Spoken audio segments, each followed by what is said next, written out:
Welcome to Guns, Gear, and Guns with Gary Gunderson. I am Gary Gunderson. There was a second Trump assassination attempt within an 8-week period, this time with an AK-style rifle, as they called it. Now, in the bushes where this guy was, is a AK-47 style rifle with a scope. Which would make Simonov cry because it was an SKS. Shh, it's okay. You matter too. It's fine. But now we get to compare the Trump assassins by their loadouts. AK guy versus AR guy. And look, I know the SKS is not an AK, but it's fungible, especially since they called it that and they're, experts. To start, the Pennsylvania Kid appeared in a BlackRock ad, and this new psycho has been quoted in the New York Times and made other media appearances, which means both have had national media exposure at some point prior to their undoubtedly most famous moment. And I'm not saying it's a conspiracy, but well, that's an odd thing to happen twice. Let's look at the setup of the latest shooter since it is more relevant at the moment. So we have what looks to be an SKS in a sporterized stock, no pistol grip, bayonet, or really any of the features typically called out as an assault weapon apart from the extended magazine. And somehow, or unsurprisingly, this has led to more calls for an assault weapon ban, even though this would be fine under a lot of the state bans that have been proposed and the '94 ban. Do you see the issue there? So he apparently set up at the fence line, pushing his barrel through it. He had backpacks full of ceramic tile. They did say tile and not plates. 2 backpacks which were hung on the fence that had ceramic tile in them, as a shield for his position, as he fully intended to survive and flee. However, given they said it was an AK-style rifle, they could be ceramic plates. I kind of doubt it, but it is possible. Maybe he made some makeshift ones that he saw on Demolition Ranch. You never know. And then I got to thinking, I bet I could make some body armor.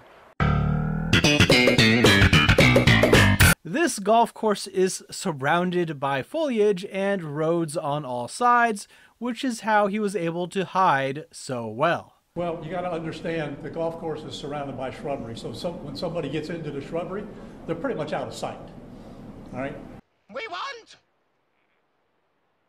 a shrubbery! A what?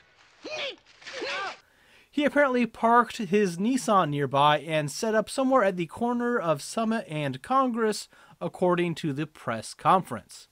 And okay, I have to interrupt myself here because as I was pulling together images for the video, I pulled up the map of the golf course, and one of the roads surrounding it is called Gun Club Road, which, how do you not stake out the course on Gun Club Road if it's an option? That's like a nice little touch. I must say, trying to take a shot while not being on Gun Club Road, and with that being an option, missed opportunity.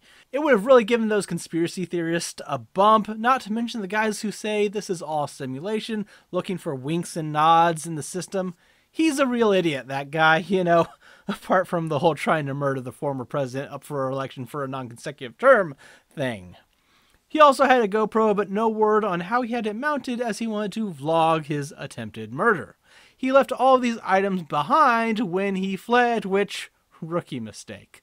Also, the SKS apparently had its serial number scratched off, which would make this a ghost gun, and it will be lumped in with the scary 3D printed firearms in that statistic.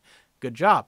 There's a scope on the rifle, and people were making a big deal on how it would have been hard to do a 300 to 500 yard shot, but no one said that's the closest he may have gotten on the course. Indeed, that's how far Trump was when the Secret Service shot at this prospective shooter. How far away was Donald Trump when this gentleman was caught and stopped? Probably between 300 and 500 yards, but with a rifle and a scope like that, that's not a long distance. He probably would have waited until the president was closer, and unless we hear something post-interrogation, there's no way to really know, because he played this like I played the Hitman game, getting spotted immediately for being suspicious and taking fire. The Secret Service began shooting at him as they moved 1 or 2 holes ahead of the president and noticed a conspicuous rifle barrel sticking out of the bushes.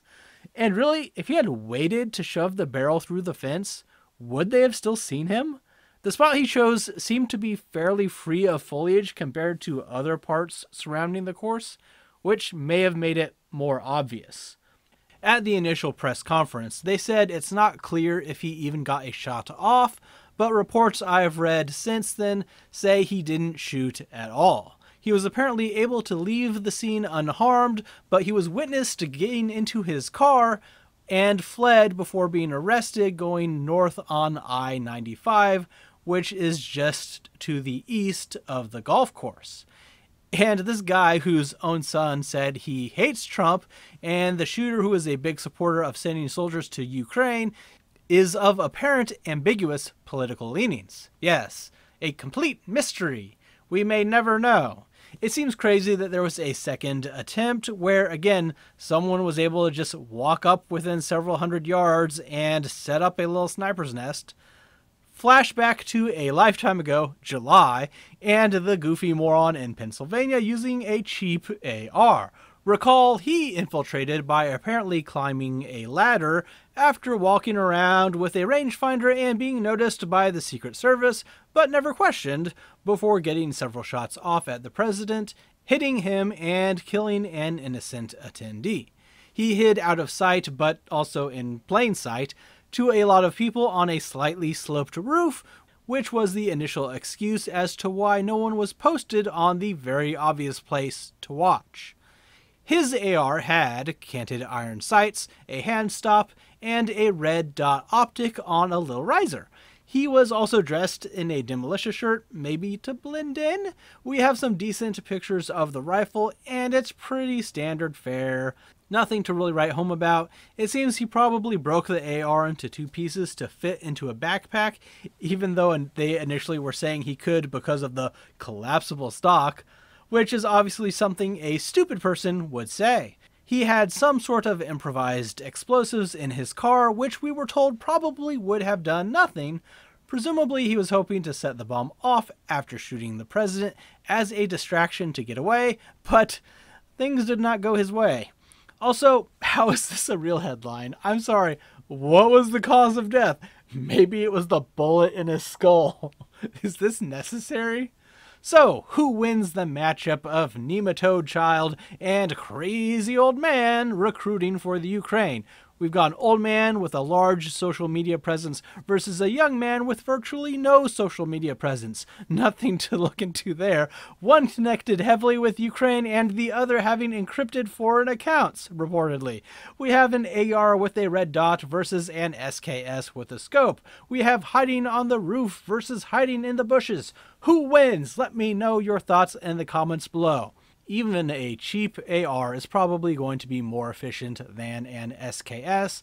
I will readily acknowledge that, but he also had no magnification on his optic, and I am a man with a cold, cold, war-loving heart, and there's something about the style of an SKS that I am drawn towards. Of course, this was not in proper military configuration and was sporterized, which is kind of like castrating the charm out of the thing. Would he have made the shot? It depends on how close the president came towards the fence. However, let's be honest, the second guy probably wouldn't even exist if Ladder Boy had not paved the road and shown the Secret Service is inept. Either way, I think we can say they both weren't really gun guys. Clearly based on their setups and choices. What do you think of these losers loadouts, and which do you think would be the better choice? Let me know what you think. Just wanted to do a quick commentary on the recent event. If you have made it to the end of the video, please don't forget to like, subscribe, and share. If you'd like to support the channel, I also have a Patreon you can join and a Discord as well. Thanks for watching.